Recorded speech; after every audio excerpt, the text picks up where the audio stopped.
بسم الله الرحمن الرحيم.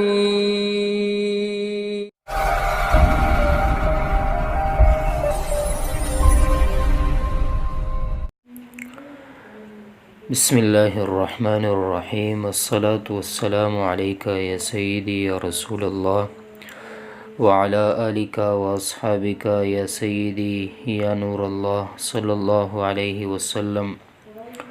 محترمو، مونږه اسم غیر متمکن اقسام ذکر کړي وو چې مونږ ویلي وو چې اسم غیر متمکن په اته قسمه باندې دی. په هغه کې مونږه مضمرات هم ویلې وو، اسماء موصوله، اسماء اشاره. نو نن به مونږه اسماء افعال وایو اخره پورې. نو اوس به راشو اسماء افعال څه ته وایي. اسماء د اسم جمع د افعال د فعلونو، یعنی وہ اسما ہے جو فعل کے معنوں میں استعمال ہوتے ہیں. هغه اسمونه دي چې د فعل په معنا باندې دا استعمالیږي، نو دې ته اسماء افعال ویل کیږي. ان کې دو قسمه ہے، او دا چې دی بیا اسماء افعال دا په دو قسمه باندې دي. یو چې دی بمعنی امر حاضر، یعنی رویدا بلها هیها الهلم دونک علیکها. دا چې دی اسماء افعال په دو قسمه دي، یو چې دی په معنا د امر حاضر دی، او بل چې دی په معنا د فعل ماضی دی. نو اول نمبر رویدا دی، چھوڑ دو، پریږده، یعنی اترک. بلها چھوڑ دو، چھوڑو، دام د یو معنا د اترک. هیها المتوجه، متوجه شه، دا په معنا د امر حاضر دی. هلم آو، راشه. دونک لی، واخله. علیک لازم پکړو، وی لازم ونیسه، ها پکړ ونیسه. نو دا چې دی یو دوه درې څلور پنځه شپږ، دا چې دی دا په معنا د امر حاضر دی. څه شی؟ په امر حاضر. امر څه ته وایي چې یو کس ته څه شی حکم وکړي چې اترک، دا ونیسه، او یا اشرب، اوبه وڅښه، نو دې ته امر ویل کیږي. نو اول قسم چې دی دا په معنا د امر حاضر دی چې هغه مونږه وویلي. دویم چې دی په معنا د فعل ماضي دی، په معنا د فعل ماضي. اسماء افعال دویم قسم په معنا د فعل ماضي دی. هیهات، شتانه، سرعانه. هیهات مطلب دا دی دور ہوا، چې لرې شو. دور ہوا څه شو؟ لرې شو، یعنی بعوده. بعوده فعل ماضی، هغه لرې شو، په معنا د دا دی. شتانه جدا ہوا، جدا شو، دام په معنا د فعل ماضی دی، یعنی افترقا، هغه جدا شو. سرعانه دام په معنا د فعل ماضی دی، یعنی سرعه، سرعه هغه جلدی وکړه. نو مونږ ویلي اسماء افعال، مونږ څه شی ویلي؟ اسماء افعال چې هغه دا په دوه قسمه باندې و، یو په معنا د امر حاضر و چې مونږ ویلي، دویم په معنا د فعل ماضی کې و. نو اوس بل قسم بیانوي پنځم، اسماء اصوات. اسماء اصوات وہ اسما ہے جن سے کسی آواز کی نقل مقصود ہوتی ہے. وی هغه اسما دي، هغه اسمونه دي چې د هغې نه د څه شي آواز نقل کول مقصود وي، چې یو آواز نقل کی، نو دا مقصود وي. لکه جیسے مثال ورکوي، اوح اوح، اوح اوح کانسی کی آواز، دا د ټوخي آواز دی. اف اف درد اور کرب کی آواز ہے. وی اف اف چې دی دا د درد آواز دی، چا باندې درد وي نو هغه اف اف کوي. او بل چې دی بخه بخه، خوشی اور مسرت کی آواز ہے. وی دا د خوشحالی آواز دی، بخه بخه چې څوک کوي. نخه نخه اون بیٹانے کی آواز ہے. نخه نخه چې دی دا د اوښ کینولو آواز دی. غاکه کوی کی آواز ہے. غاکه دا چې دی دا د کارغه آواز دی. نو اسماء اصوات مونږ ویلي څه ته وایي؟ هغه اسما چې دینه د یو شي آواز مقصود وي، لکه اوح اوح د ټوخي آواز، اوف اوف چې کله څه درد وغیره وي، بخه بخه د خوشحالۍ د وجې نه، نخه نخه د اوښ کینولو په وخت کې یعنی بټانې کې आवाज د هغوی کینولو आवाज دی او غاق چې دی دا د کارغه आवाज دی. نو دا پنځم قسم چې دو دا اسماء اصوات دی. او بیا پکې شپږم قسم چې دی دا اسماء ظروف دی. اسماء ظروف نو دا پیجندل پکار د اسماء ظروف چې دی دا تمام مبنی دي. مونږ خو مبنیات وایو خو چې څومره ظروف مبنی دي نو دا به بیانوي او پدې کې بعضې چې دي په زمانه باندې دلالت کوي او بعضې چې دي په زی باندې دلالت کوي. نو داسې ظروف چې د هغې اضافت قطع شي چې د هغې مضاف الیه لفظونو یعنی لفظونو نه حذف شي او د متکلم په نیت کې وي نو هغې ته ظروف غایات هم وایي. نو دا به مخکې راشي. بهرحال نو دا اوس فرمائی اسماء ظروف وہ کلمات ہے جن میں ظرف زبان اور مکان پایا جاتا ہے. وی هغه کلمات دی چې په هغه کې ظرف زمان او مکان به پکې وي یا به دا حروف چې دی د اسماء چې دی دا به یا به زمانی سره تعلق ساتي یا به زی سره تعلق ساتي. نو اول قسم چې دی ظرف زمان. ظرف زمان جیسے اذ، اذا، متا، کیف، ایانا، امسی، مذ، من، قط، عود، قبل، بعد. دا چې دی دا ظرف زمان دی دا زمانی سره تعلق ساتي. اوس خو دا مونږ ته بیان کړي چې دا زمانی سره تعلق ساتي. اوس د تفصیل بیانوي. اذ چې دی از کله ماضی کے لیے ہے وی دا ماضی دا پارا دے اگرچہ مستقبل پر داخل ہو وی اگرچہ پا مستقبل باندې داخل شی اور اس کے بعد جملہ اسمیہ اور فعلیہ دونوں آ سکتے ہیں. و اس چې دی دا ماضی دا پارا دی خو دا اگرچہ پا مستقبل باندې داخل شي په مستقبل هم داخلیږي خو دا چې دی بیا دینه پس جمله اسمیه او فعلیه چې دی دا دوانه راتلی شي. دا اوس دا خبره نه ده چې دی پسې بسې بس جمله اسمیه هم راتلی شي او جمله فعلیه هم راتلی شي. اوس وګورئ جئتک اذ طلعت الشمس.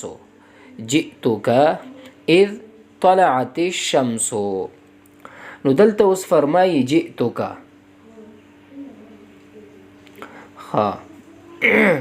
جئتک اذ طلعت الشمس. زراغلم تاته چې کله طلوع شو نور یا و اذا الشمس طالعت. دا وګورئ دلته چې دی اذ طلعت الشمس دا د فعل مثال دی او دلته چې دی دا د اسم مثال شو. نو دا از چې دی دا د ماضی د پاره وي اگر که په مستقبل باندې هم داخلیږي او دینه پس جمله اسمیه هم راتلی شي او فعلیه هم راتلی شي. د فعلیه مثال دا شو او د اسمیه مثال دا شو. او بیا فرمای اذ یہ مستقبل کے لیے آتا. اذا چې دی دا مستقبل د پاره راځي اذا اور ماضی کو بھی مستقبل کے معنی میں گر دیتا ہے او ماضی هم بیا مستقبل تدا واړی. جیسے مثال ورکئی اذا جاء نصر الله. اوس جاء دا چې دی دا ماضی دا اذا جاء نصر الله. نو د معنا به مونږ څنګه کوو کله چې د الله تعالی مدد راشي. نو دا سیمونو چې راغلی وو نه چې کله راشي مدد دا الله رب العزت. نو اذا چې دی دا مستقبل باندې راځي کله چې په ماضی باندې داخل شو نو هغه ماضی بیا دلالت کوي په مستقبل باندې. اور آتی کا اذا طلعت الشمس. آتی کا اذا طلعت الشمس. اوس دویم مثال ورکی آتی کا اذا طلعت الشمس. زبتا تا رازم کله چې نور طلووي. آتی کا زتا تا رازم اذا کله طلعت الشمس چې کله طلووي نور. نو دا مثالونه مونږ ته راکه. اذا چې دی دا مستقبل د پاره راځي او چې کله ماضی باندې داخل شي نو ماضی مستقبل معنا ته اړوي چې موږ دلته معنا وکوسه. اور کبھی مفاجات کے لیے بھی آتا ہے. ودا چې دی وی کله مفاجات د پاره هم راځي. جیسے خرجت فاذا السبع واقف. میں نکلا پس اچانک درنده کڑا دا یعنی فاذا بس اچانک السبع درنده واقف ولاړو. خرجتو زوتم فإذا السبع واقف او بس دا ترنده چو دا ولاړو. نو دا اذا چې دی دا کله نه کله مفاجات د پاره هم راځي.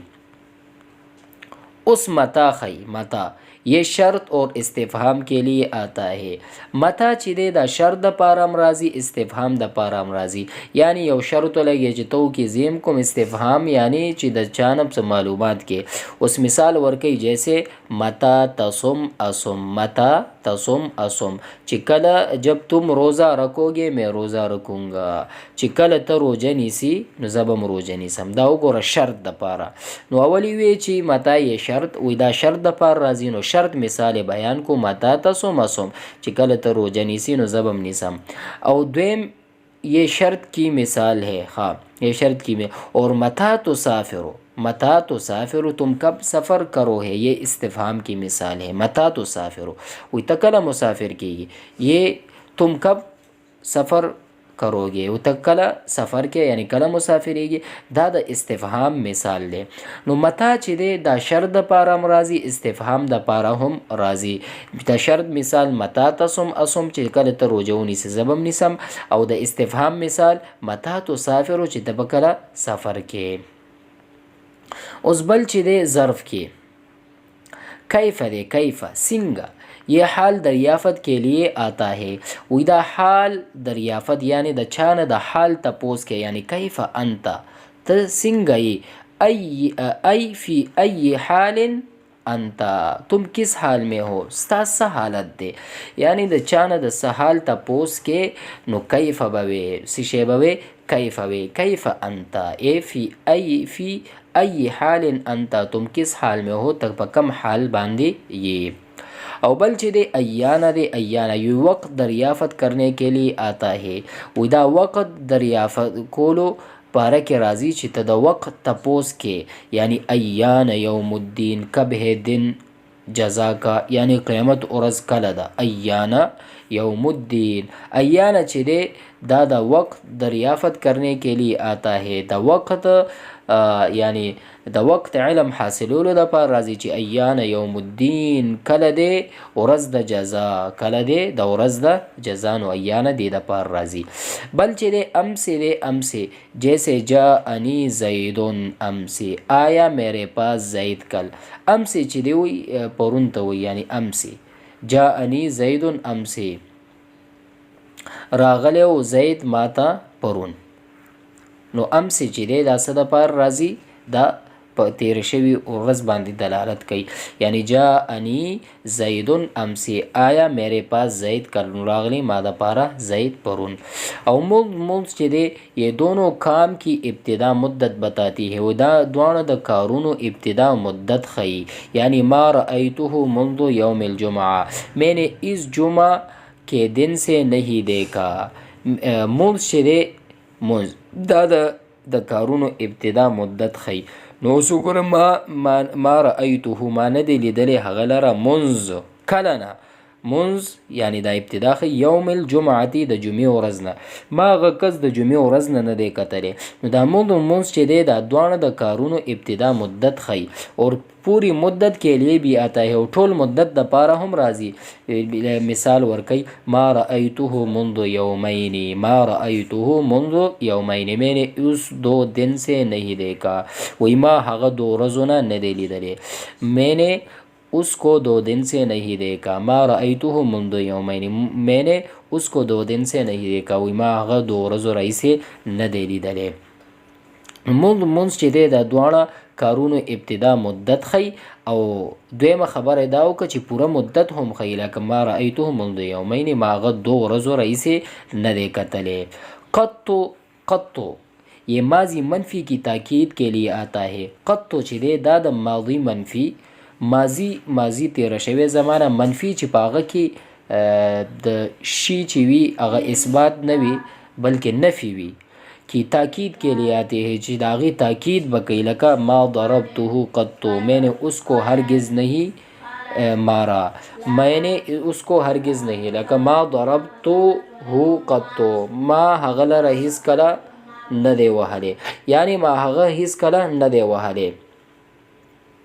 نو ما دا وګورئ دا قطو چې دی دا ماضی منفی تاکید د پار راځي قطو چې دی دا د ماضی منفی تاکید د پار راځي دا ضرب ته وګورئ دا پدې باندې بیا ما داخل شوی نو د ماضی مثبت نه منفی جوړ کړی دی نو بیا ورپسې قطو راغلی دی چې دا د تاکید کوي چې ما هغه هرگز نه دی وهلی نو قطو چې دی دا د ماضی منفی تاکید د پاره راضی عوضو چې دی یہ مستقبل منفی کی تاکید کے لیے آتا ہے مستقبل او د منفی تاکید د پاره راضی تاکید لکه مثال ورکړئ لا اضربوه عوضو لا اضربوه عوضو میں اسے کبھی نہیں ماروں گا میں اسے کبھی نہیں ماروں گا زباغه کله هم نه وهم یعنی په استقبال کې نه وهم کنه راتلون کې سبا یا بل سبا نو لا اضربه عوضو میں اسے کبھی نہیں ماروں گا عوضو چې دی دا مستقبل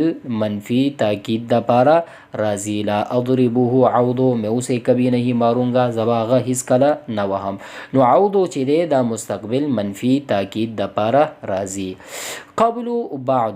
قبل و بعدو جبکہ مضاف ہو وی قبل او بعدو چې کله مضافی او مضاف الیہ د متکلم په نیت کی وی جیسے اللہ تعالی کا فرمان ہے للہ الامر من قبل ومن بعدو للہ الامر من قبل ومن بعدو قبل و بعدو چې کله مضافی او مضاف الیہ متکلم په نیت کی وی لکه مثال ورکړی لله الامر من قبل ومن بعد اے من قبل كل شيء لله الامر نو دا په اصل کې عبارت دا دی چې من قبل كل شيء من قبل كل شيء بس هغه مضاف الیه حذف دی مضاف الیه ذکر نه دی خو مضاف الیه چې دی دا دی نو دا د متکلم په نیت کې چې دی دا شته دی او بل ومن بعد كل شيء لله الامر من قبل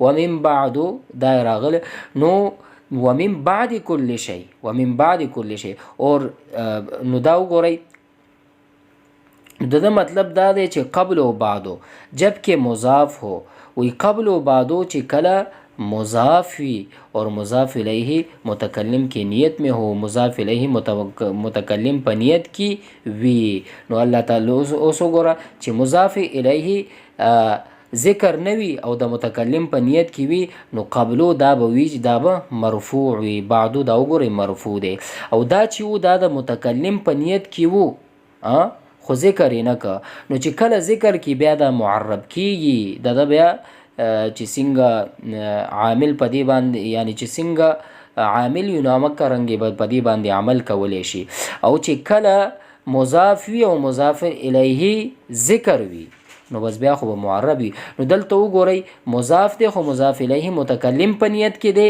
نو بس دلته څه شی دی دا اوس مرفوع دی چې تاسو من قبل و من بعد وګورئ په اصل کې من بعد کل شی دی چې د متکلم په نیت کې دی یعنی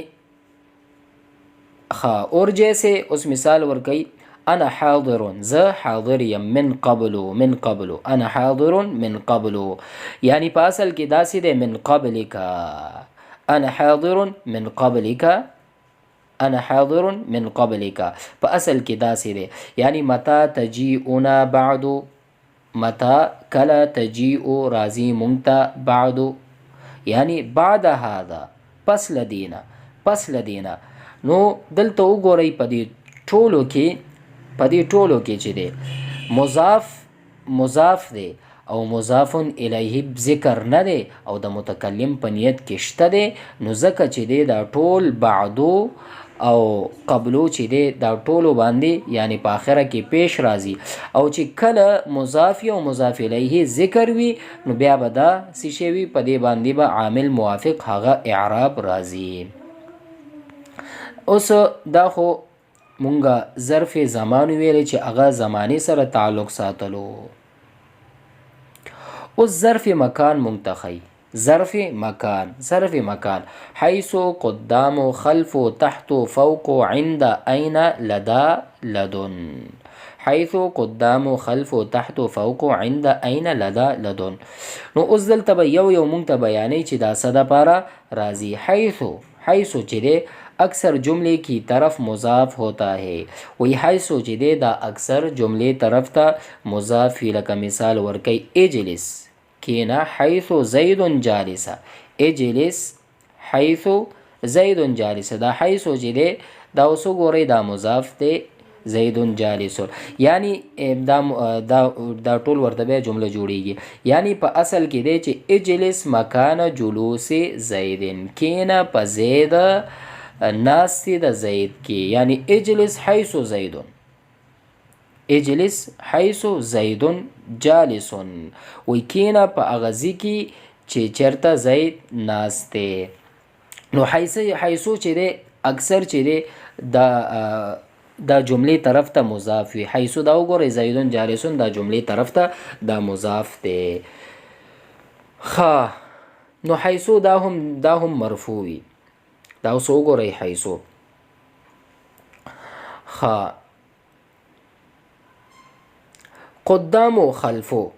قدام و خلفو جیسے قدام او خلفو جیسے قام الناس ولاړ دي خلق قدام و خلفو مخکی ورستو یعنی قدامه و خلفه مخکی دا غینا و دا رستو دا غینا یعنی قدام و خلفو دا هم مرفوعی قام الناس قدام و خلفو او یعنی قدامه و خلفه اصل کې داسی وی نو مکه خبره ده چې کله متکلم نیت کی وی یعنی مضاف الیه د متکلم په نیت کی وی مضاف الیه د متکلم په نیت کی وی نو دا به بیا څه شی مرفوع وي دا اوس وګورئ قام الناس قدام خلفو چې ولاړ دي خلق مخکې رستو یعنی مخکې دا غینه رستو دا غینه تحت او فوق لاندې او برا جیسے جلس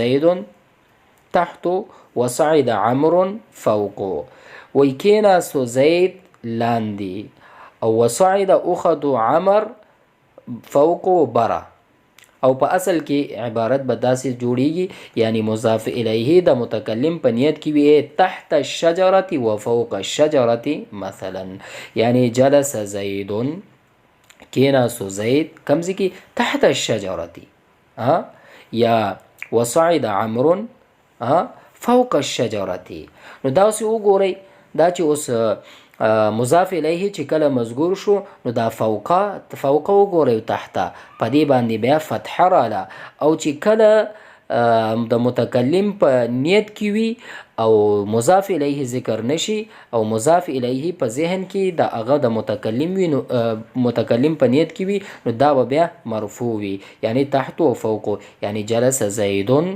تحت وصعد عمرو فوق کیناستو زید لاندې نو لاندې څه شي د ونې کیناستو کنه د متکلم په نیت کې دا شته دی یعنی مضاف الیه هغه په نیت کې شته دی همدا کرنګي فوق وصعد عمرو فوق او اخذ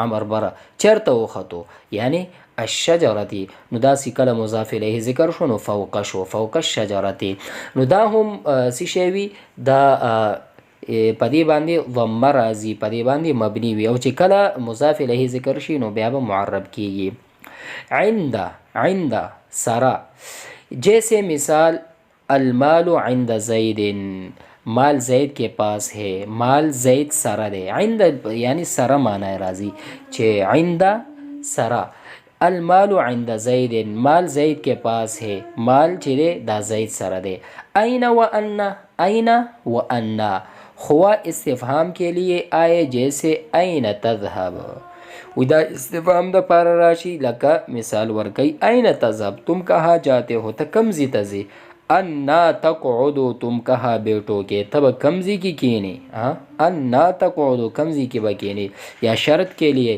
یا بشرط دا پر رازی انا تجلس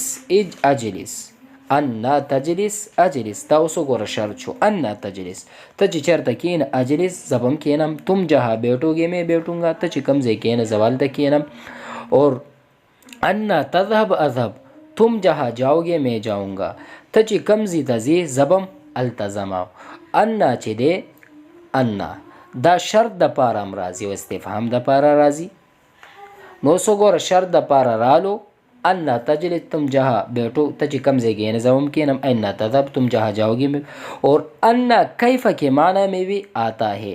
ان چې دی دا د کیف په معنا باندې هم راځي جبکې فعل کې بعد آئے. کله چې د فعل نه بعد راشي پس د فعل نه راشي یعنی که قوله تعالی دا قول دا رب العالمین فأتو حرثکم راشي خپل پټی ته انا شئتم ای کیف شئتم بس او تم اپنی کھیتی میں جس طرح چاہو تاسو راشي خپل پټی ته چې څنګه ستاسو خوښه وي. انا په معنا ده کیف دی وی چې دا کله دی نه پس فعل راشي دا اوس انا نه بعد چې دی دا شئتم راغلی فعل نو دا اوس څه شو انا په معنا ده کیف شو. انا په معنا ده کیف شو. اس بل چې دی لدا ولدن یہ دونوں عند کے معنی میں آتا ہے. ددم لدا لدن چې دی دام د عند په معنی راځي یعنی سرا هغه سرا. اور فرق عند اور ان دونوں میں یہ ہے او فرق عند او په دې دوانو کې دا دی عند میں شی کا قبضہ اور ملک کا ہونا کافی ہے. عند کې د شی قبضہ او د مالک کېدل دا کافی دی چې بسته مالک او قبضه تا سره ده یعنی چې په کم ځای کې هم وي بس صحیح دی. اور حق هر وقت پاس سره ضروری نہیں هر وقت دا ضروری نه چې تا سره به وي یعنی المال عند زید مال زید کے پاس ہو مال چې دی دا زید سره دی خو مال خزانه میں ہو یا اس کے پاس حاضر ہو چې خزانه کې وي هغه سره وي نو عند دومره خبره نه ده. خو المال لدا زیدن اس وقت کہیں گے جب مال زید کے پاس ہو. وی دا المال لدا دا المال لدا زیدن اس وقت کہیں گے المال لدا زیدن دا بمون هغه وخت کې وی کې زید سره وی دا مال خامخا به هغه سره وي نو دا به مونږه لدا په هغه وخت کې استعمالو. انده بس چې دا هغه د مالک و چې کور کې و خزانه کې ورځي نو دا مونږه ویلی شو نو لدا سره مونږه احتیاط کو. بس عند عام ہے بس وی عند چې د عام دی اور لدا لدن خاص ہے او لدا لدن چې دی دا خاص دی. خوب سمجھ لو وی ښه تاسو پوه شئ.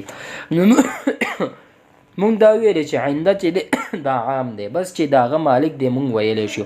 لدا لدن به مونږ هغه استعمالو په هغه وخت کې چې کله هغه سره موجود وي نو دا به مونږ هله استعمالو.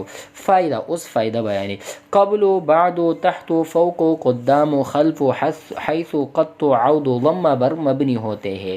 دا چې دی دا ټول دا په ضمه سره مبني وي. مونږ ما تاسو ته مخکې یو څو ذکر کا ایان او کیف عین فتح پر مبنی ہوتے ہیں دا به په فتحې باندې مبني ہو اور امسی کسره پر مبنی ہوتے ہیں او امسی چې دی دا په کسره سره مبني وي یعنی کسره به راځي. اوس وګورئ امسی او په دې قبل بعد تحت فوق قدام او ایانا کیفا اوس وګورئ بعضې په ضمې باندې دي بعضې په فتحې باندې دي او بعضې په کسرې سره دي او باقی ظروف په سکون سره دي لکه اذ متا مد وغیره شو دا په سکون سره وي.